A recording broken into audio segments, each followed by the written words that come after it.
Idol, Oy, dami nag-comment dito sa post mo na hotdog na malungkot ah. bakit daw? Ano daw? Sabi ni, katulad ni Levi, ang sabi niya, ang mahal, 2 pesos, ang liit lang. Kasi ganito, papaliwanag ko. Dati, ang hati ko nito, sa isang buong hotdog is 10 piraso sa tagdo-2.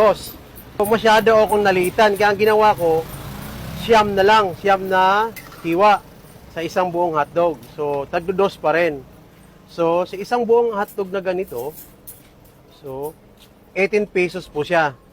Sa mga nag-ihaw-ihaw, yung ganito, 20 pesos to sa isang ganitong buong hotdog.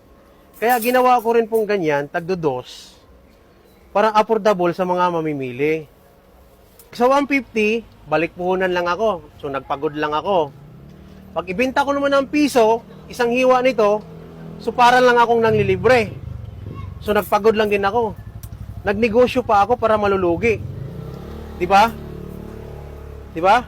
Tsaka hindi, pagkatulad ng ganito, pag ibenta ko ng buo to, wala ka namang bibili na 18 isang buo nito dahil namamahalan.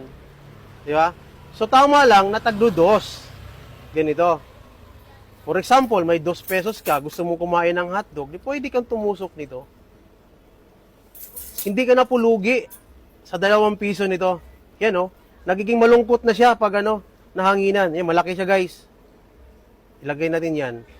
Yan, nagiging hotdog na malungkot na yan. O, tignan nyo o.